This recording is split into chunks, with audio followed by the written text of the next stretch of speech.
সংস্কৃতির সঙ্গে থাকতে থাকতে আমি বলবো যে অপেক্ষাকৃত ভালো মানুষ হয়ে উঠেছে।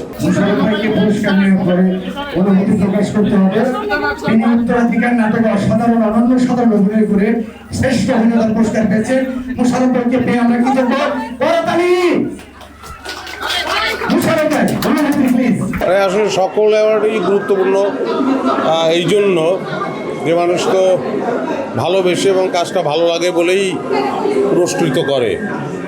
তো এই অ্যাওয়ার্ডটা পেয়েও ভালো লাগলো। সুস্থ সংস্কৃতির বিকাশের জন্য আমার কাছে মনে হয় যে খুব তৃণমূল পর্যায়ে থেকে কাজ করতে পারলে খুব ভালো হয়।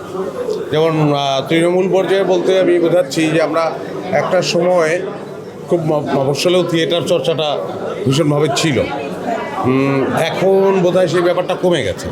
তো বাংলাদেশে আসলে আমি যেহেতু নাটকের লোক সেই জায়গা থেকেই বলবো যে বাংলাদেশে অভিনেতা তৈরি, বাংলাদেশে শিল্প সচেতন লোক তৈরির ক্ষেত্রে স্বাধীনতা পরবর্তী সময় থেকে শুরু করে এ পর্যন্ত থিয়েটার একটা বড় ভূমিকা রেখেছে।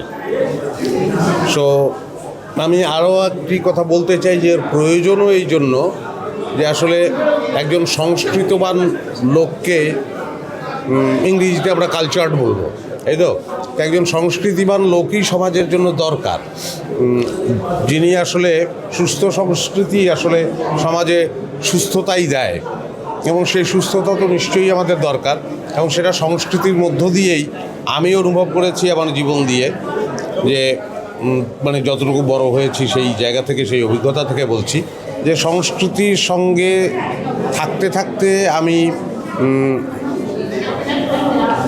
বলবো যে অপেক্ষাকৃত ভালো মানুষ হয়ে উঠেছে।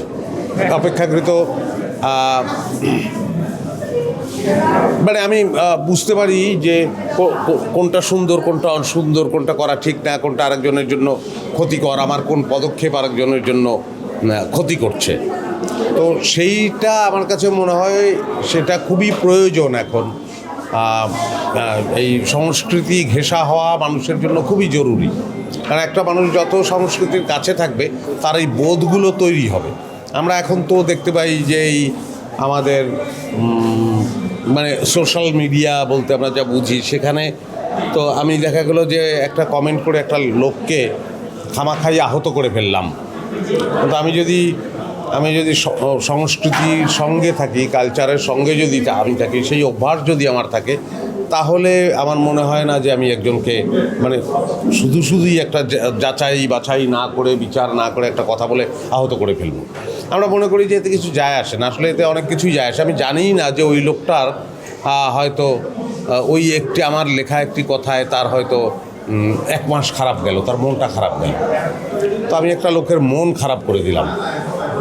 সেই বোধটা আমি এদেরকে দোষ দেব না, আমি বলবো যে সেই বোধের জাগরণটা দরকার। সেই বোধটা যখন জাগ্রত হবে তখন সেও এটা করবে না। তার মনে হবে যে আহারে, আমি এরকম একটা কথা বললেই না জেনে না বুঝে এবং বিবেচনা না করে তো ওই লোকটার তো মনটা খুব খারাপ হয়ে যাবে। এই বোধটা জাগ্রত হোক।